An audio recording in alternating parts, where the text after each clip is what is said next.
ఇంటి దగ్గర ప్రార్థన చేసుకుంటే దేవుడు ఆలకిస్తాడా ఆలకించడా? ఇదేంటి ఇలాంటి ప్రశ్న అడిగాను నేను? మంచి ప్రశ్నే అడిగాను. ఇంటి దగ్గర ప్రార్థన చేసుకుంటే దేవుడు ఆలకిస్తాడా ఆలకించడా? డౌట్ ఏంటి? వాళ్ళ మొక్కలు అలా పెట్టి ఆలకిస్తాడా ఆలకించడా? ఎందుకు ఆలకించడు? ఆలకిస్తాడు. ఇంటి దగ్గర ఆరాధన చేస్తే దేవుడు ఆలకిస్తాడా ఆలకించడా? ఆలకిస్తాడు. మరి దేవుని సన్నిధికి ఎందుకు రావాలి? అది పెద్ద ప్రశ్న ఈరోజు. ఇంటి దగ్గర ఆరాధన చేసినా, ఇంటి దగ్గర దేవుని స్తుతించినా, ఇంటి దగ్గర ప్రార్థన చేసినా దేవుడు ఆలకిస్తాడు కదా. దేవుని మందిరానికి ఎందుకు రావాలి? సమస్త ప్రజలారా ఉత్సాహధ్వని చేస్తూ దేవుని సన్నిధికి రండి అని అన్నాడు కదా. ఎందుకు రావాలి? అసలు వస్తే ఉపయోగం ఏంటి? ఈ పునరుద్ధానపు ఆదివారం పాలు పొందినటువంటి మీ అందరికీ హృదయపూర్వక వందనాలు తెలియజేస్తూ ఉన్నాను. మీ అందరికీ వందనాలు. దేవుని యొక్క వాక్యాన్ని జాగ్రత్తగా పరిశీలన చేద్దాం. 100వ కీర్తన, 100వ కీర్తన, కీర్తన 100 తెరిచి చూద్దాం. ఈ కీర్తనలో 5 వచనాలు ఉంటాయి. ఈ 5 వచనాల్లో మొట్టమొదటి వచనం, 2వ వచనం చదువుకుందాం. సమస్త దేశములారా యెహోవాకు ఉత్సాహధ్వని చేయుడి, సంతోషముతో యెహోవాను సేవించుడి, ఉత్సాహగానము చేయుచు ఆయన సన్నిధికి రండి. చాలు. ఈ వచనాల ద్వారా ప్రభు మనతో ఈ ఉదయకాల సమయంలో మాట్లాడనివ్వండి. సమస్త దేశములారా యెహోవాకు ఉత్సాహధ్వని చేయుడి. సమస్త దేశములారా అంటే భారతదేశం, అమెరికా దేశం, లేదంటే చైనా, లేదా శ్రీలంక, ఏదో 3-4 దేశాలు కాదు. సమస్త దేశములారా అంటే దాని అర్థం ఏంటంటే ప్రపంచంలో భూమి మీద ఎన్ని దేశాలైతే ఉన్నాయో, ఏ దేశంలో ఏ ప్రాంతంలో ప్రజలు నివసిస్తున్నారో ఆ దేశాలన్నీ కూడా కలిపి సమస్త దేశాలు అవుతాయి. సమస్త దేశములారా యెహోవాకు ఉత్సాహధ్వని చేయుడి. మన భారతదేశం కూడా యెహోవాకు ఉత్సాహధ్వని చేయాలి. అన్ని దేశాలు కలిపి మన దేవుడైన యెహోవాకు ఉత్సాహంగా ధ్వని చేయాలట. దేశం ధ్వని ఎలా చేస్తుంది? దేశం ఉత్సాహధ్వని ఎలా చేస్తుంది? దేశం అంటే ఏంటి అసలు? ఒక పెద్ద ఆయన చెప్పారు, దేశం అంటే మట్టి కాదోయ్, దేశం అంటే మనుషులోయ్. ఎంత బాగా చెప్పాడు ఆయన. దేశం అంటే మట్టి కాదు. మన భారతదేశం అంటే భారతదేశంలో ఉండే భూభాగమే కాదు. ఏ దేశమైనా ఆ దేశం యొక్క ప్రజలతో కలిసి ఆ దేశం ఏర్పడుతోంది. లేదా ఆ దేశం యొక్క మూల అర్థం ఏంటంటే ఆ దేశంలో నివసిస్తున్నటువంటి ప్రజలే. దేశం అంటే మట్టి కాదు, దేశం అంటే మనుష్యులు. ఇప్పుడు చూడండి, సమస్త దేశములారా అనంటే సమస్త ప్రజలారా అని అర్థం. సమస్త ప్రజలారా అని అర్థం. ఈ సమస్త ప్రజల్లో మన భారతీయులు ఉన్నారు, అమెరికా దేశంలో ఉండేటువంటి వాళ్ళు ఉన్నారు, ఆఫ్రికా దేశంలో ఉండే నల్ల జాతి వారు ఉన్నారు, బాగా పొడవుగా ఉన్నవారు, బాగా కురసగా ఉన్నవారు. అందరూ కూడా ఏ కలర్ అయినా, ఏ ఎత్తులో ఉన్నా, ఏ ప్రాంతానికి చెందిన వారైనా సమస్త ప్రజలు యెహోవాకు ఉత్సాహధ్వని చేయాలి. సంతోషముతో యెహోవాను సేవించాలి. ఉత్సాహగానము చేయుచు ఆయన సన్నిధికి రండి. సమస్తమైన ప్రజలారా, సమస్తమైన దేశములారా, యెహోవాకి ఉత్సాహధ్వని చేస్తూ, యెహోవాకు సంతోషగానం చేస్తూ ఆయన సన్నిధికి రండి. సమస్త దేశములారా, సమస్త ప్రజలారా ఉత్సాహగానము చేయుచు, ఉత్సాహధ్వని చేయుచు దేవుడైన యెహోవా సన్నిధికి రండి అని కీర్తనలో ఉంది. ఆయన సన్నిధికి సంతోషంతో రావాలట, ఆయన సన్నిధికి ఉత్సాహగానంతో రావాలట. దేవునికి స్తోత్రం కలుగును గాక. హల్లెలూయా. జూన్ నెల ప్రారంభం అవుతోంది. బహుశా 12వ తారీఖు నుంచి స్కూల్స్ ఏమో. మీరు ఒకసారి ఏదైనా ఒక స్కూల్ దగ్గరికి వెళ్ళాలని నిలబడండి. స్కూల్కి వచ్చి కొత్త పిల్లలు ఎలా వస్తారంటే, చెప్పండి, ఎలా వస్తారు? కొత్త పిల్లలే కాదు, ఈ నెలన్నర లేదా ఇంటి దగ్గర వేసవకాలంలో ఉండేటువంటి పిల్లలు స్కూల్ దగ్గరికి వచ్చేటప్పుడు సంతోషంగా రారు. దేవుని యొక్క సన్నిధికి వచ్చినప్పుడు ఉత్సాహగానముతో రావాలట. దేవుని యొక్క సన్నిధికి వచ్చినప్పుడు సంతోషముతో రావాలట. ఉత్సాహగానం చేస్తూ, ఉత్సాహధ్వని చేస్తూ రావాలట. దేవునికి స్తోత్రం కలుగును గాక. సంతోషంగా రావాలట. అయితే ఎక్కడికి రావాలి ఇంతకీ? చెప్పండి. యెహోవా సన్నిధికి, ఆయన సన్నిధికి రావాలి. ఆయన సన్నిధికి రావాలి. ఆయన సన్నిధికి రావడం వెనుక ఉన్న అర్థం ఏంటి? దేవుని సన్నిధికి రావాలట, ఉత్సాహధ్వని చేస్తూ రావాలట. ఇంటి దగ్గర ప్రార్థన చేసుకుంటే దేవుడు ఆలకిస్తాడా, ఆలకించడా? ఇదేంటి ఇలాంటి ప్రశ్న అడిగాను నేను? మంచి ప్రశ్నే అడిగాను. ఇంటి దగ్గర ప్రార్థన చేసుకుంటే దేవుడు ఆలకిస్తాడా, ఆలకించడా? డౌట్ ఏంటి? వాళ్ళ మొక్కలు అలా పెట్టి ఆలకిస్తాడా, ఆలకించడా? ఎందుకు ఆలకించడు? ఆలకిస్తాడు. ఇంటి దగ్గర ఆరాధన చేస్తే దేవుడు ఆలకిస్తాడా, ఆలకించడా? ఆలకిస్తాడు.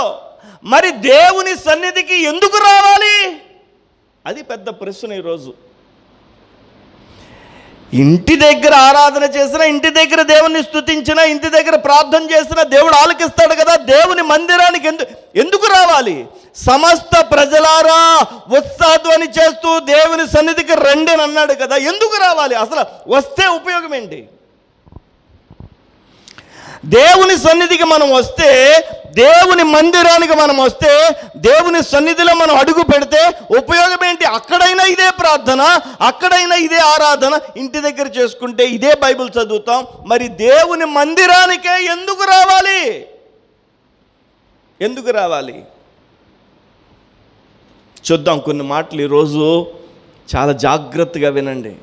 దేవుని మందిరానికి ఎందుకు రావాలో, దేవుని మందిరంలోనికి వస్తే ఎలాంటి పరిస్థితులు ఉంటాయో ఒకసారి చూద్దాం. మీకు ఈ వివరాలన్నీ చాలా జాగ్రత్తగా మీరు ఆలకిస్తే నేను చెప్తాను. వింటారా? ఆది కాండంలో కొన్ని విషయాలు మీకు నేను చెప్తాను. మీరు జాగ్రత్తగా వినాలి. అయితే ఈ విషయాలు మీకు చెప్పే ముందుగా కొన్ని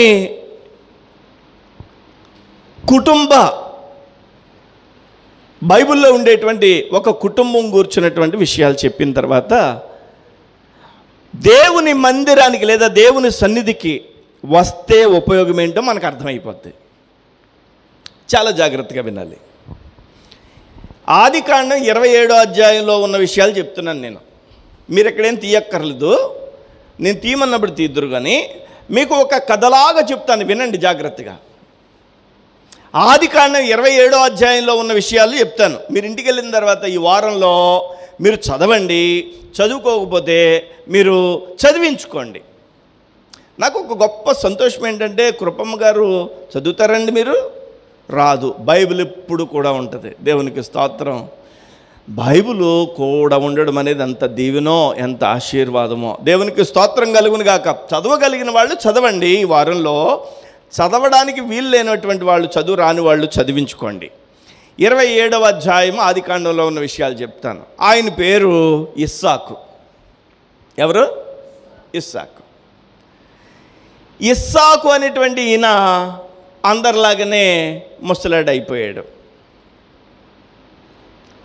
ముసలాడైపోతే ఏమవుతుంది? పళ్ళు మొత్తం ఊడిపోతాయి, కన్ను దృష్టి తగ్గిపోద్ది కదా. ఈయన కూడా ముసలాడిని అయిపోయిన తర్వాత ఇంక చచ్చిపోతాడు. రేపో మాపో చచ్చిపోతాడు. చనిపోయే ముందు ఒక ఆలోచన వచ్చింది. ఆ ఆలోచన ఏంటంటే, ఇంక చచ్చిపోయే ముందు బిర్యానీ తిని చచ్చిపోవాలనుకున్నాడండి.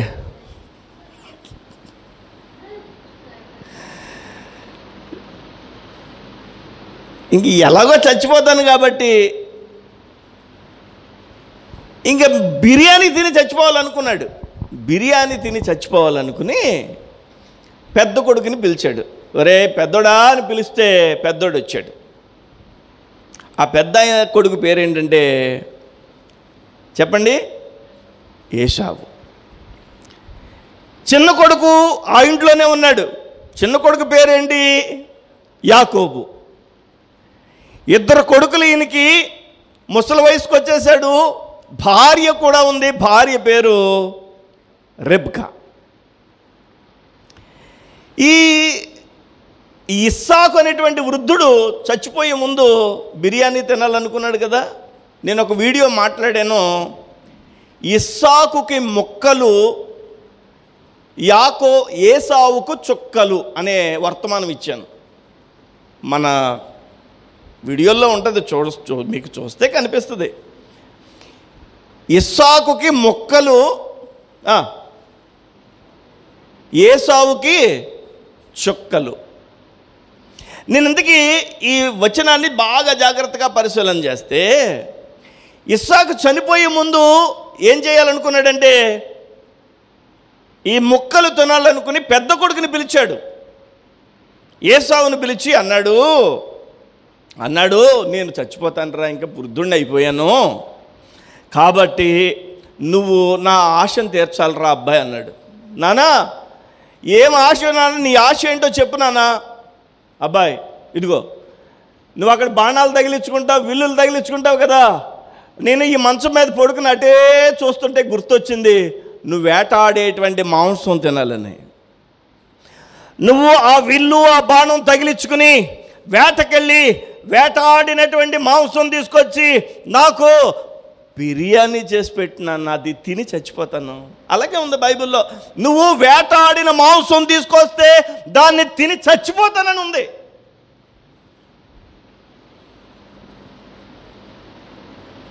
వృద్ధుడైపోయాడు, లేవలేడు, మనుషులు వస్తే గుర్తుపట్టలేడు, అలాగని చెప్పి మొక్కేస్తే నవలలేడు. ఇలాంటి పరిస్థితుల్లో ఇతనికి ఏమనిపించిందంటే, బిర్యానీ మొక్క తినాలి అని చెప్పి పెద్ద కొడుకుని. చూడండి ఈ కథ, కుటుంబ కథా చిత్రాన్ని చూస్తే ఎంత అద్భుతంగా ఉంటుందో. పెద్ద కొడుకుని పిలిచి ఏసావుని పిలిచి చెప్పాడు. ఏసావు వెంటనే, నాన్న నీకు మాంసం తినాలనిపిస్తుందా? ఇంత పెద్ద వయసులో నువ్వు కోరుకున్న కోరిక నేను తీరుస్తాను నాన్న అని చెప్పి వెంటనే ఆ విల్లుని ఆ బాణాన్ని తీసుకుని బయలుదేరాడు. ఈ కట్టెని వెనకాల నుంచి వస్తుంది. ఎవరో రెబ్కా. కట్టెని వెనకాల నుంచి చూస్తుంది. ఆ తండ్రి భర్త పెద్ద కొడుకుని పిలిచి చెప్తున్నటువంటి విషయం విన్నది. లోపల వంటగదిలో అమ్మ చెంగట్టుకు తిరిగేటువంటి యాకోబు ఉన్నాడు కదా. యాకోబుతో చెప్పింది, ఇదిగో అబ్బాయ్, మీ అన్నయ్య మీ నాన్న మాట్లాడుకోవడం నేను విన్నాను. ఏమని మాట్లాడుకున్నారమ్మా? ఏమని మాట్లాడుకోవడం ఏంటరా? మీ నాన్న మాంసం తినాలనిపిస్తుందంట, మీ అన్నయ్య అయినటువంటి ఏసావుకి నువ్వు వేటాడిన మాంసం తీసుకురా, నేను భోజనం చేస్తానన్నాడు. తీసుకొచ్చిన తర్వాత భోజనం చేసి ఆశీర్వదిస్తాడు కదా, ఆశీర్వాదాలన్నీ కూడా మీ అన్నయ్యకి వెళ్ళిపోతాయి. నువ్వేం చేస్తావంటే, అదిగో మన పెరట్లో మంద ఉంది కదా, మేకపిల్లలు ఉన్నాయి కదా, ఈ లోపల కాస్త ఒక మేకపిల్లని తీసుకుని నువ్వు దాన్ని శుభ్రంగా వధించి నువ్వు మాంసం తీసుకొస్తే నేనేం చేస్తానంటే మంచి బిర్యానీ వండి పెడతాను, మీ నాన్న దగ్గరికి వెళ్ళి నువ్వు పెట్టు. చూసారా? రిబ్కా మాటని యాకోబు విన్నాడు. అమ్మా, నువ్వు పట్టుకెళ్ళమంటున్నావు, నాన్న అన్నయ్య కదా చెప్పింది, నేను పట్టుకెళ్తే నాకెలాగిస్తాడమ్మా? అన్నయ్య కదా చెప్పింది. ఒరేయ్, నేను చెప్పింది చెయ్యి, నేను చెప్పింది చెయ్యి, నేను పట్టుకెళ్తే తింటాడమ్మా? అన్నయ్య కదా చెప్పాడు, నేను చెప్పింది చేయమన్నానా లేదా? వెంటనే యాకోబు పెరట్లోకి వెళ్ళాడు. మంద ఉంది కదా, ఆ మేకల మంద, ఆ మందలోకి వెళ్ళి ఒక చక్కని మేకని తీసుకున్నాడు, దాన్ని వధించాడు, మాంసాన్ని తీసుకొచ్చాడు. లోపల ఈ తల్లి మంచి బిర్యానీ చేసింది. ఇప్పుడు బిర్యానీని ఆ ప్లేట్లో పెట్టుకున్నాడు. ఆ ఆహారాన్ని తీసుకుని ఎక్కడికి వెళ్తున్నాడంటే, ఇప్పుడు తండ్రి దగ్గరికి వెళ్తున్నాడు. ఆ హాల్లో పడుకున్నాడు కదా, మంచం మీద అక్కడ పడుకున్నాడు కదా, అక్కడికి తీసుకెళ్తున్నాడు ఏసావు. జాగ్రత్తగా వినాలి ఇక్కడ. మంచం మీద పడుకుని నిద్రపోతున్నటువంటి ఆ వృద్ధుడైన ఇస్సాకు దగ్గరికి యాకోబు ఆహారాన్ని తీసుకెళ్తున్నాడు. డౌట్ వచ్చింది యాకోబుకి. అమ్మా, వెనక్కి వచ్చావు మళ్ళీనే? కాదు, అన్నయ్య నేను ఈ ఇంట్లో ఉంటున్నాం, నాన్న చెప్పిందేమో అన్నయ్యకి, నేను వెళ్ళి ఈ ప్లేట్ అక్కడ పెడితే ఎవరది సౌండ్ అవుతుంది, ఎవరో అని అడుగుతాడు. నేనేమనాలి? నీ పెద్ద కొడుకునని చెప్పాలి. ఎందుకంటే వేటాడుకు రమ్మన్నది పెద్ద కొడుకు కదా. నేనేమో యాకోబుని ఏసావునని చెప్పాలి. నాకేమో అంత మిమిక్రీ రాదు, ట్రై చేస్తాను. ఫస్ట్ మిమిక్రీ చేసింది ఎవరనుకుంటున్నారు? యాకోబు. వెళ్ళి నాన్నతోటి జాగ్రత్తగా అన్నయ్య మాట్లాడినట్టే మాట్లాడరా అని చెప్తుంది పక్క నుంచి ఈ రిబ్కా. ట్రైనింగ్ ఇచ్చింది. వెంటనే వెళ్ళి మాట్లాడడానికి ప్రయత్నం చేసే ముందు మళ్ళీ వెనక్కి వచ్చాడు. అమ్మా, అన్నయ్యకేమో వంటి నిండా వెంట్రుకలు ఉంటాయి, నాకైతేమో వెంట్రుకలు ఉండవు. ఇప్పుడు అన్నయ్య అనుకుని మీద చెయ్యేస్తే, నా మీద ఒంటి మీద చెయ్యేస్తే కనిపెట్టేస్తాడు నాన్న. అందుకని ఏం చేయమంటావు? ఒరే, నువ్వు చంపేసిన ఆ మేకపిల్ల ఉందా, ఆ చర్మం ఉందా, ఆ చర్మం నిలబెట్టరా. పట్టుకొచ్చాడు. పట్టుకొస్తే ఈ చేతులకి ఇలా కుట్టేసింది చొక్కాలాగా, ఈ మెడ మీద కొద్దిగా మఫ్లర్లాగా వేసింది, ఇలాగా తుండులాగా వేస్తే ఈ ప్లేట్ పట్టుకుని వెళ్ళాడు. ఈ ప్లేట్ పట్టుకుని వెళ్ళి యాకోబు ఎవరిలాగా వెళ్తున్నాడు? ఏసావులాగా వెళ్తున్నాడు. వెళ్ళి, నాన్న ఎవరది? ఎవరు బాబు? అదే నువ్వు బిర్యానీ అడిగావు కదా నాన్న, నీకు నేను తెచ్చేసి. ఇదేంట్రా ఇంత తొందరగా తెచ్చేసావేంట్రా, ఇంత తొందరగా తెచ్చేసావేంటి? యాకోబు అంటున్నాడు, నీవు అడిగింది బదులుకుని నేను వెళ్తే వేటాడవలసినటువంటి ఆ జంతువు నా ముందుకు వచ్చి నిలబడితే మరి తొందరగా అవ్వదేంటి వేట? ఇదిగో తిను. నాన్నగారికి డౌట్ వచ్చింది, ఇదేంటి వీడు మాట కొద్దిగా మన చిన్నోడు మాటలాగా ఉందేంటి, చిన్నోడు వీడు ఏమన్నా అన్నయ్యలాగా మాట్లాడుతున్నా డౌట్ వచ్చింది. వచ్చి అన్నాడు, ఇదిగో నువ్వు నిజంగా ఇస్సాకువేనా, నువ్వు నిజంగా ఏసావువేనా అని అడిగాడు. నువ్వు నిజంగా ఏసావువేనా అని అడిగితే యాకోబు అన్నాడు, నేను నిజంగా ఏసావునే. ఇలా దగ్గర రా బాబు. ఇదిగో చేతుల మీద ఇలా చెయ్యేసి చూశాడు, మెడ మీద ఇలా చెయ్యేసి చూశాడు. వాళ్ళ అమ్మ అప్పటికే రిబ్కా పెళ్ళయి ఎన్ని సంవత్సరాలు అయిందనుకుంటున్నావు? పెళ్ళైన ఇన్ని సంవత్సరాల్లో అన్నీ కనిపెట్టేసింది. ఎక్కడ ఎలా నమ్ముతాడో ఎలా కనిపెట్టి వెంటనే ఈ మెడ మీద వేసింది మఫ్లరు, చేతులకి వేసింది. చేతుల మీద చేసేసరికి వెంట్రుకలు కనిపించాయి. ఓ నా పెద్ద కొడుకే అని నమ్మి భోజనం చేసేసాడు ఈ వృద్ధుడైనటువంటి ఇస్సాకు. చూసారా, వృద్ధుడైనటువంటి ఇస్సాకు చనిపోయే ముందు తన పిల్లలకి ఏ దేవుని గురించో చెప్పాల్సింది మాని ముక్కల కోసం ఆశించి ఆ యొక్క వేటాడిన ఆహారాన్ని తీసుకురమ్మని చెప్పి ఆహారాన్ని తిని చెప్పండి ఏమయ్యాడంటే ఇంటిలో తన యొక్క పెద్ద కుమారుడు లాగా నటించినటువంటి చిన్న కుమారుణ్ణి ఆహారం తిన్నాడు. దీని అంతటికి వెనకాల ఎవరు చెప్పండి? రిబ్కా. చాలా జాగ్రత్తగా వినాలి. ఇప్పుడు తినేశాడు, చేయి కడుక్కుని ఆశీర్వదించాడు. ఎవరిని? చిన్న కొడుకుని పెద్ద కొడుకు అనుకుని ఆశీర్వదించాడు.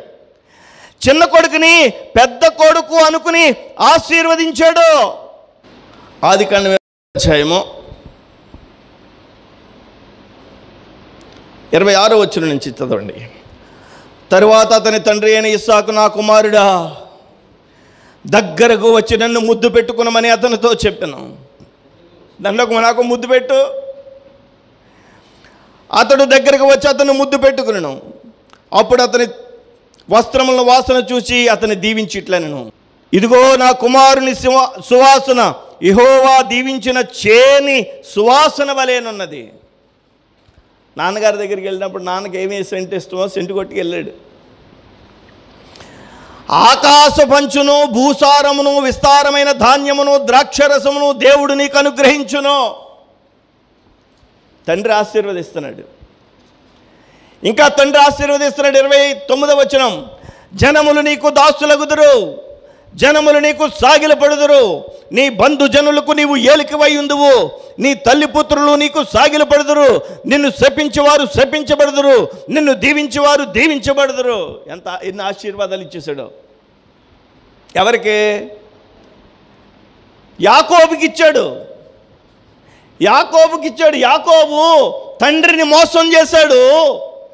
యాకోబు తండ్రిని మోసం చేయడానికి వెనకాల ప్లాన్ అంతా ఇచ్చింది రెబ్కా ప్లాన్ అంతా ఇస్తే తన కుమారుడైనటువంటి చిన్న కొడుకైనటువంటి యాకోబు తండ్రి అయినటువంటి వృద్ధుడైనటువంటి ఆ యొక్క ఇస్సాకుని మోసం చేసి ఆశీర్వాదాన్ని దొంగిలించాడు. నిజంగా చెప్తున్నాను, తండ్రి మీరు బాగుండాలి అని మనసులో అనుకుంటే ఆశీర్వదించబడతారు. తండ్రి కనుక ఒక వచనాన్ని, శాపవచనాన్ని కనుక అంటే అది చాలా ప్రమాదం. అందుకని మనం ఎంత కోపంలోనైనా, కోపం ఒకవేళ వచ్చినా కానీ శాపవచనం రాకుండా ప్రభువు తండ్రులైనటువంటి మనందరికీ దేవుని యొక్క కాపుదల మన నోట్లకు ఉంచునుగాక. హల్లెలూయా, హల్లెలూయా. చూడండి, ఆశీర్వదించాడు దేవుడు. ఈ యొక్క ఇస్సాకు ఎవరిని? చిన్న కుమారుణ్ణి, మోసం చేస్తున్నటువంటి కుమారుణ్ణి. నువ్వు అందరిలో బాగుండాలిరా, బంధువులందరూ నీకు సాగిలపడతారు, జనులంతా నీకు సాగిలపడతారు, నీ పంట బాగా పండుతుంది, నీ జీవితం బాగుంటుంది, నువ్వు వృద్ధి చెందుతావు. ఇవన్నీ ఆశీర్వదించేశాడు. ఆశీర్వాదాలు పొందాడు. ఆ ఖాళీ ప్లేట్ పెట్టుకుని లోపలికి వెళ్ళిపోయాడు. రెబ్కమ్మ భలే ఓడురా, భలే ఆ నాన్న నిన్ను ఆశీర్వదించాడు రా. నాన్న ఆశీర్వదిస్తే ఆశీర్వాదంగానే ఉంటుందిరా. ఈ లోపల ఈశ్వరమంట వస్తున్నాడు. ఎవరో ఏటకెళ్ళాడు కదా ఏసావు ఏటకెళ్ళి ఈశ్వరమంట వచ్చాడు. వచ్చి ఆ గుమ్మంలో నిలబడి చూస్తున్నాడు. నాన్న కనిపిస్తున్నాడు. నాన్న దగ్గరికి వెళ్ళి, నాన్న, తండ్రి ముందు నిలబడ్డాడు, నన్ను ఆశీర్వదించు నాన్న. తండ్రి అంటున్నాడు, ఒరేయ్, నువ్వు కాదా ఇప్పటి వరకు నాకు భోజనం పెట్టింది? నీకులాగానే మాట్లాడాడు రా. ఆడు మిమిక్రీ చేశాడు. చిన్నోడాడు యాకోబు గాడా? నేను ఆశీర్వదించేశాడు రా. ఆశీర్వదించిన ఆ మాట నిలబడిపోద్ది. ఇంకా ఆశీర్వదించిన ఆ మాట నిలబడిపోద్ది. ఆశీర్వాదాలన్నీ ఆడు పట్టుకుపోయాడు రా. నాన్న, ఒక్క ఆశీర్వాదం కూడా లేదా? లేదురా, ఆశీర్వాదాలన్నీ ఇచ్చేసాను. తండ్రి ముందు నిలబడ్డాడు. ఏసావు, వృద్ధుడైనటువంటి తండ్రి ఇస్సాకు ఏసావుని కొన్ని మాటలు చెప్తున్నాడు. ఏమంటున్నాడు చూద్దాం. పెద్ద కొడుకుని ఏమంటున్నాడు? ఈ కాళ్ళు ఈడ్చుకుంటూ వచ్చిన పెద్ద కొడుకుని ఏమంటున్నాడు చూద్దాం. 39వ వచనం, నీ నివాసము భూసారము లేకయు పైనుండి పడి ఆకాశపు మంచు లేకయు నుండును. భూసారం లేకపోతే ఏంటి ఉపయోగం ఏంటి? నీవు నీ కత్తి చేత బతుకుదువు, నీ సహోదరుడికి దాసుడు వగదువు, నీవు తిరుగులాడుచుండగా నీ మెడ మీద నుండి అతని కాడి విరిచివేయుదువు అని అతనికి ఉత్తరం ఇచ్చాను. శాపాలే నా దగ్గర మిగిలి ఉన్నాయి. శాపం రా, శాపమే. చూసారా? ఇప్పుడు చెప్పండి, యాకోబు ఎలాంటి చెప్పండి, చెప్పండి, మీరు చెప్పాలి, మనసారా చెప్పాలి. పచ్చి మోసగాడు. యాకోబు మహా మోసగాడు. యాకోబు అనే మాటకు అర్థమే మోసగాడు. మహా మోసగాడైనటువంటి యాకోబు తన వృద్ధుడైనటువంటి తండ్రి దగ్గర ఆశీర్వాదాన్ని పొందేశాడు. దొంగచాటుగా తండ్రిని మోసగించి తల్లి ప్రోద్బలంతో మోసం చేశాడు తండ్రిని. నేను ఏమని ప్రారంభించాను ఈ యొక్క వర్తమానాన్ని? దేవుని సన్నిధి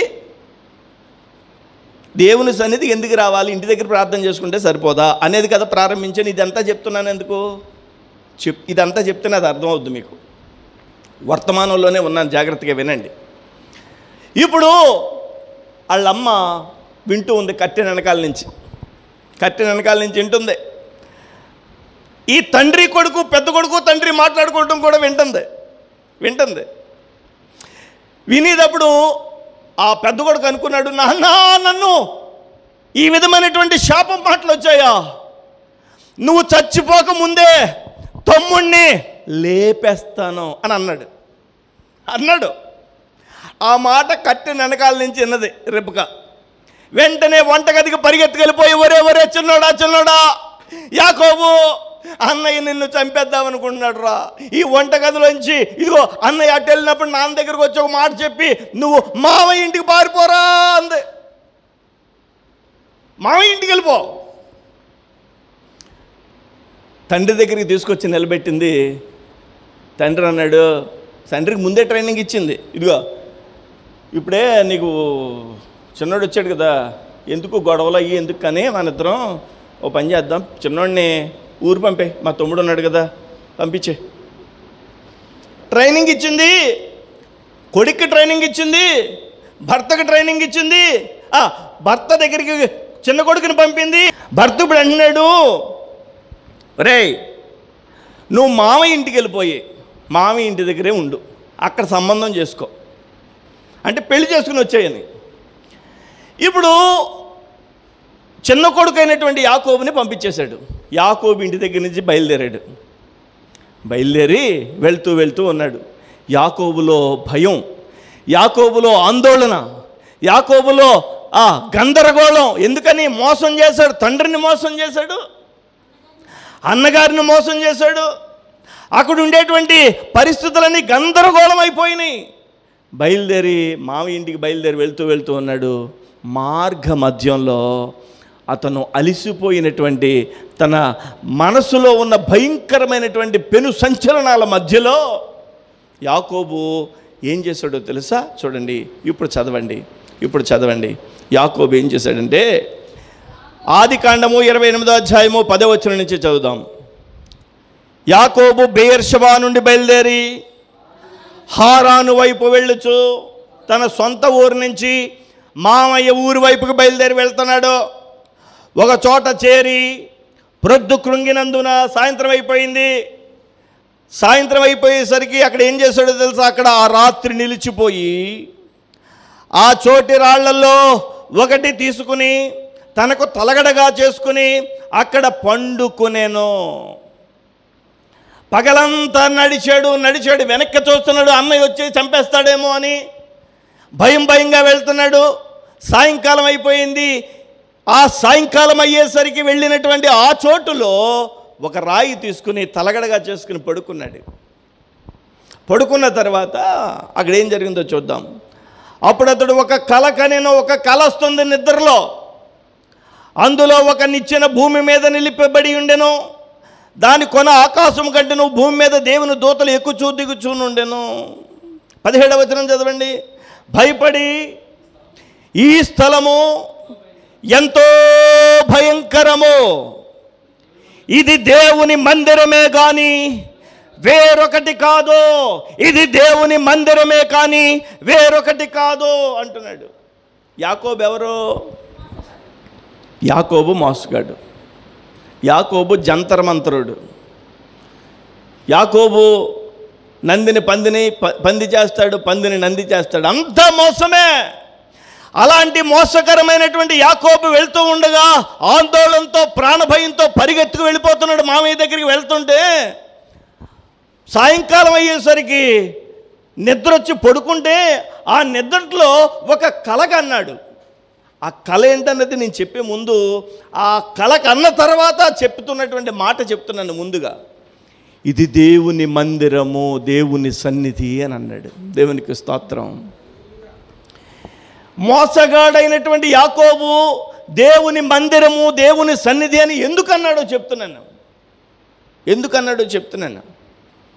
ఆ స్థలంలోకి వెళ్ళేసరికి యాకోబుకి, ఆందోళనలో ఉన్న యాకోబుకి నిద్ర పట్టింది. దేవునికి స్తోత్రం, హల్లెలూయా. చూడండి, యాకోబు మోసగాడే, యాకోబు జంతరమంతరుడే. అలాంటోడు పారిపోతూ ఉన్నప్పుడు నిద్ర వస్తుందండి? ఆ మాటకు వస్తే మనందరం కూడా చిన్నప్పటి నుండి ఇప్పటి వరకు దేవునిని మోసగించిన వారము, సమాజాన్ని మోసగించిన వారము, మన ఇంటి వారిని మోసగించినటువంటి వారము, మోసములో బ్రతికిన వారము. దేవుని వాక్యం ఏం చెప్తుందంటే హృదయము అన్నిటికంటే మోసకరమైనది అని చెప్తోంది. మోసకరమైనటువంటి మనము మోసకారి అయినటువంటి యాకోబును చూసి నేర్చుకోవాల్సిన విషయం ఏంటంటే, మోసము చేసిన మనము ఆందోళనకు గురయ్యాం, నరకాగ్నికి వెళ్ళిపోతామనేటువంటి ఆందోళనకు గురయ్యాం. దేవుడు మనల్ని ప్రేమించి యాకోబుని మందిరం దగ్గరికి నడిపించినట్లుగా మనల్ని దేవుని మందిరానికి నడిపించాడు. దేవునికి స్తోత్రం కలుగును గాక. ఇప్పుడు అన్నగారైనటువంటి ఏసావుని విడిచిపెట్టేశాడా దేవుడు? అంటే విడిచిపెట్టలేదు. అన్నగారైనటువంటి ఏసావుని దేవుడు విడిచిపెట్టలేదు. యాకోబుని దేవుడు ఆ మందిరానికి నడిపించాడు. మందిరానికి నడిపించిన తర్వాత చూడండి ఏం జరుగుతుంది అక్కడ. 17వ వచనం, భయపడి ఈ స్థలము ఎంతో భయంకరం, ఇది దేవుని మందిరమే కానీ వేరొకటి కాదు, పరలోకపు గవిని ఇదే అనుకునేను. దేవునికి స్తోత్రం కలుగునుగా. పరలోకపు గవినిదే అని అనుకున్నాడు ఈ యొక్క యాకోబు. ఎందుకు అనుకున్నాడంటే యాకోబుకి మనసు నెమ్మది కలిగింది. ఆ స్థలంలోకి వెళ్ళిన తర్వాత నిద్ర వచ్చింది. దేవునికి స్తోత్రం కలుగును గాక. మనసు నిద్ర దేనికి సూచన అంటే ప్రశాంతతకు సూచన. దేనికి సూచన? మనం ఈ లోకంలో బహు మోసకరమైనటువంటి జీవితంలో ఉన్న మనల్ని ప్రశాంతత కలిగించేటువంటి జీవితంలోనికి ప్రభువారు నడిపించాలంటే దేవుని మందిరపు అనుభవం కావాలి మనకి, దేవుని సన్నిధి అనే అనుభవం కావాలి మనకి. హల్లెలూయా. ఎప్పుడైతే మనం దేవుని సన్నిధికి వచ్చామో మన జీవితాలలో చెప్పనసఖ్యమైనటువంటి ప్రశాంతతను దేవుడు మనకి ఇస్తాడు. ఒకటి, యాకోబు నిద్రపోయాడు, నిద్ర పట్టింది కాబట్టి కలగన్నాడు. ఆ కలలో ఏం చూశాడంటే చూడండి, ఆదికాండం 28వ అధ్యాయము 12వ వచనం నుంచి. అప్పుడు అతడు ఒక కల కనెను, అందులో ఒక నిచ్చెన భూమి మీద నిలబడి ఉండెను, దాని కొన ఆకాశము గంటను, భూమి మీద దేవుని దూతలు ఎక్కుచూ దిగుచూను ఉండెను. పరలోకానికి భూమి మీదకి ఒక నిచ్చెన వేయబడిందట. అంటే దాని అర్థం ఏంటో తెలుసా? దేవునికి యాకోబుకి మధ్య సంబంధం స్టార్ట్ అయింది. హల్లెలూయా. మోసకరమైనటువంటి యాకోబు జీవితంలో ఆ స్థలంలోనికి వచ్చేసరికి ప్రశాంతత, ఆ స్థలంలోకి వచ్చేసరికి దేవునితో సహవాసం, దేవుని యొక్క మందిరం, దేవుని యొక్క సన్నిధి ఎందుకు అవసరం అంటే దేవునితో సహవాసం కావాలి కాబట్టి దేవుని మందిరం అవసరం. దేవుని సన్నిధానంలో వస్తే ప్రశాంతతగా మనం ఉండగలం కాబట్టి దేవుని మందిరానికి మనం రావాలి. హల్లెలూయా. ఇక మనం దేవునితో సత్సంబంధం కలిగి ఉండడానికి నిచ్చెన అనుభవం దేవుడు యాకోబుకు చూపించాడు. మనం దేవునితో సత్సంబంధం కలిగి ఉండాలంటే దేవుని మందిరానికి మనం రావాలి. ఇంకా ఏం చెప్తున్నాడు అక్కడ 13వ వచనం చూడండి. మరియు యెహోవా దానికి పైగా నిలిచి, దేనికి పైగా? ఆ నిచ్చెనకు పైగా నిలిచి దేవుడైన యెహోవాని చూస్తున్నాడు. దేవుడైనటువంటి యెహోవాని చూస్తున్నాడు. మన ప్రభు అయిన యేసుక్రీస్తు వారిని మనం ఈ కన్నులతో చూడలేకపోయాం. ఎలా చూస్తున్నాం ఇప్పుడంటే వాక్యం ద్వారా చూస్తున్నాం. వాక్యం ద్వారానే ఆయన ఎలాంటి వాడో, ఆయన గుణలక్షణాలు ఏంటో మనకు తెలుసు. ఒక్కొక్కసారి నన్ను మీటింగ్ పిలుస్తారు కదా, మీటింగ్ పిలుస్తారు, డేట్ ఇస్తాం, ఆయన నన్ను పిలుస్తాడు కదా, ఆయన నన్ను రిసీవ్ చేసుకోవడానికి ఒక మనిషిని పంపిస్తాడు రైల్వే స్టేషన్కో, లేదంటే ఏదో అడ్రస్ చెప్పడానికి. వచ్చే వ్యక్తి ఎలా ఉంటాడో మనకు తెలియదు. ఏమంటే మనం వెళ్ళినప్పుడు చూస్తూ ఉంటాం కదా, నేను ఒక ఆయన్ని అక్కడ పెట్టానండి మీకు దారి ఆయన ఎలా ఉంటాడో మనకు తెలియదు. ఇప్పుడు గుర్తుపట్టాలంటే ఏం చేయాలి? ఆ వ్యక్తి ఏ డ్రెస్ వేసుకున్నాడో, నల్ల చొక్కా, తెల్ల చొక్కా, నీలం చొక్కా వేసుకున్నాడో చెప్పాలి. ఎత్తుగా ఉంటాడో, పొడవుగా ఉంటాడో, పొట్టిగా ఉంటాడో చెప్పాలి. అంటే గుణ లక్షణాలు అర్థం కావాలి మనకి. ఇప్పుడు యేసయ్యను మనం చూడబోతున్నాం కదా, ఆయనను మనం గుర్తుపట్టడానికి ఆయన యొక్క గుణ లక్షణాలు మనకు అర్థం కావాలి. ఆ గుణ లక్షణాలు బైబిల్లో మనం చదువుతున్నాం. దేవునికి స్తోత్రం కలుగునుగాక. హల్లెలూయా. అంతేకాకుండా ఆయన మనం చూడగలుగుతున్నాం. మొదటిది ప్రశాంతత వస్తుంది దేవుని మందిరానికి వెళ్తే. రెండవదిగా ప్రభువుతో సహవాసం ఏర్పడుద్ది. మూడవదిగా ప్రభు అయినటువంటి దేవుణ్ణి, ఆయన యొక్క గుణ లక్షణాలని మన కనులారా చూడగలం. నాలుగవదిగా ఏం జరుగుతుందో చూడండి. ఇక్కడ 13వ వచనం మరలా చదవండి. మరియు యెహోవా దానికి పైగా నిలిచి, నేను నీ తండ్రి అయిన అబ్రహాము దేవుడుని, ఇస్సాకు దేవుడుని యెహోవాను, నీవు పండుకుని ఈ భూమిని నీకును నీ సంతానమునికి ఇచ్చేదను. నీ సంతానం భూమి మీద లెక్కకు ఇసుక రేణువుల వలెను. నీవు పడమటి తట్టును, తూర్పు తట్టును, ఉత్తరపు తట్టును, దక్షిణపు తట్టును వ్యాపించదవు. భూమి యొక్క వంశములన్నిటినీ నీ మూలముగాను నీ సంతానం మూలముగాను ఆశీర్వదించబడును. వాగ్దానం దేవుని మందిరంలో లభిస్తుంది. దేవునికి స్తోత్రం కలుగునుగాక. హల్లెలూయా. మీరు అనొచ్చు, మోసగాడిని దేవుడు ఆశీర్వదించుతున్నాడు ఏంటండి, ఇది అన్యాయం కదండి అనిపిస్తుందా మీకు? అలాగ అనిపిస్తే మోసగాళ్ళమైన మనల్ని ఆశీర్వదించడం కూడా అన్యాయమే కదా. మరి ఇది ఒప్పుకుందామా? ఆశీర్వదించకపోతే ఊరుకుందామా? అందుకనే యాకోబుని ఊరికినే ఆశీర్వదించలేదు. యాకోబు దేవుని పాదాలు పట్టుకుని పశ్చాత్తాపడ్డాడు అక్కడ, అందుకు ఆశీర్వదించాడు. మీరు ఇప్పుడు వరకు ఇదేంటి, తండ్రిని మోసం చేసినోడిని, అన్నగారిని మోసం చేసినోడిని దేవుడు ఆశీర్వదిస్తే దేవుడు ఇంకా న్యాయస్తుడు ఎలాగవుతాడు అని అనిపిస్తుందా? అలా అనుకోవద్దు. ఆ దేవుని మందిరంలోకి వెళ్ళేసరికి యాకోబు మనసు పశ్చాత్తాపంలోకి వెళ్ళి దేవుని పాదాలు పట్టుకుని, ఆ కాలు పట్టుకుని కదలనివ్వలేదు. ఆ రాత్రంతా ప్రార్థన చేశాడు, పశ్చాత్తాపడ్డాడు. ఏమన్నాడో మీకు నేను చూపిస్తాను. 32వ అధ్యాయం 10వ వచనం చూస్తున్నారా? ఆదికాండం 32వ అధ్యాయం 10వ వచనం. నీవు నీ సేవకునికి చేసిన సమస్తమైన ఉపకారములను, సమస్త సత్యమునకు అపాత్రుడను ప్రభువా, నేను అపాత్రుడను, నువ్వు చేసిన మేలుకు నేను పాత్రుని కాననే పశ్చాత్తాపం యాకోబులో.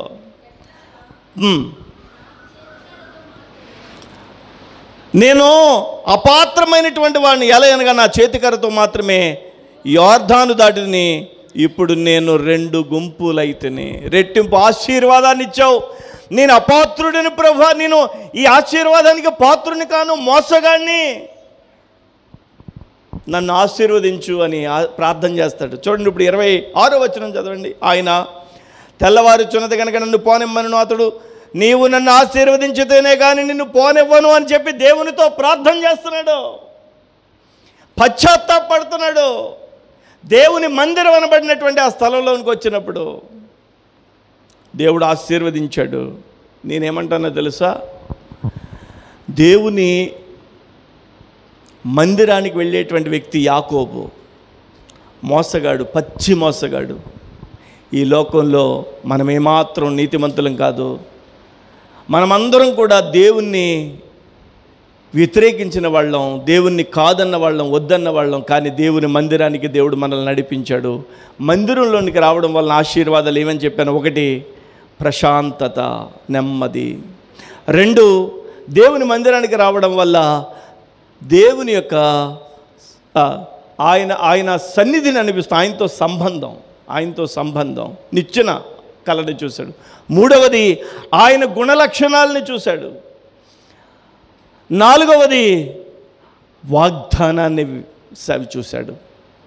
ఇవన్నీ ఎందుకంటే మొట్టమొదటిగా యాకోబు పశ్చాత్తాపడ్డాడు. దేవునికి స్తోత్రం. దేవుని మందిరంలోనికి వస్తేనే పశ్చాత్తాపం వస్తుంది. దేవుని మందిరంలోనికి వస్తేనే ప్రభువా నన్ను క్షమించమని అడుగుతాం. దేవుని మందిరంలోనికి వస్తేనే వాగ్దానాలు వస్తాయి. దేవుని మందిరంలోనికి వస్తేనే దేవునితో సత్సంబంధం ఉంటుంది. దేవుని మందిరంలోనికి వస్తేనే దేవుని గుణలక్షణాలు అర్థమవుతాయి. దేవుని మందిరంలోనికి వస్తేనే వాగ్దానాలు దొరుకుతాయి. కాబట్టి మనం దేవుని మందిరానికి తప్పనిసరిగా రావాలి. హల్లెలూయా. దేవుని మందిరానికి తప్పనిసరిగా మనం వచ్చినప్పుడు దేవుడు మనల్ని ఆశీర్వదిస్తాడు, దీవిస్తాడు. దేవుని యొక్క సన్నిధికి మనం ఇప్పుడు రావాలి. చెప్పండి. ఇప్పుడు 100వ కీర్తన మరలా చదవండి. ఇప్పుడు ఆ లైన్ చదువుకుని మనం ముగిద్దాం. సమస్త దేశములారా, సమస్త దేశములారా యెహోవాకు ఉత్సాహగానము చేయుడి, సంతోషముతో యెహోవాను సేవించుడి, ఉత్సాహగానము చేయుచు ఆయన సన్నిధికి రండి. దేవుని సన్నిధికి మనం రావాలి. ఇంటి దగ్గర ప్రార్థన చేసుకున్న దేవుని మందిరానికి తప్పనిసరిగా మనం వచ్చి తీరాలి. దేవుని మందిరానికి వస్తేనే దీవెన, దేవుని మందిరానికి వస్తేనే వాగ్దానాలు, దేవుని మందిరానికి వస్తేనే దేవునితో సత్సంబంధం, దేవుని మందిరానికి వస్తేనే దేవుని యొక్క గుణలక్షణాలు మనకు అర్థమవుతాయి. హల్లెలూయా, హల్లెలూయా. ఆదివారం ప్రార్థన అనేది ఒక క్లాసు లాంటిది అన్నమాట, పిల్లలకి క్లాసు లాంటిది. శుక్రవారం ప్రార్థన లాంటివి ఏంటంటే ట్యూషన్ సెంటర్ లాంటివి. ఎగస్ట్రా మనకి ఏమన్నా దీవెన, ఎగస్ట్రా ఆశీర్వాదం కావాలనుకోండి, శుక్రవారం కూడా రావాలి. హల్లెలూయా. ట్యూషన్ లాంటిది. నిజంగా చెప్తున్నాను, తరువుగా మనం ఆశీర్వదించబడ్డానికి, దీవించబడ్డానికి ప్రభు సహాయం చేస్తాడు. దేవుడి మాటల్ని ఆశీర్వదించును గాక. హల్లెలూయా. ఈరోజు వర్తమానం మీకు అర్థమవుతుంది అనుకుంటున్నాను. ఒకవేళ అర్థం అవ్వకపోతే వీడియో మరలా చూడండి. చూస్తున్నారా? అక్కడ ఈయన మళ్ళీ ఫోన్లో ఏం వింటామండి అంటున్నారా? మీరు వినండి ఒకసారి, చక్కగా ప్రశాంతంగా పడుకుని ఆ ఫోన్ పెట్టుకుని వినండి. దేవునికి స్తోత్రం. దేవుడు మనల్ని ఆశీర్వదించును గాక. మోకరించండి, ప్రార్థన చేసుకుందాం.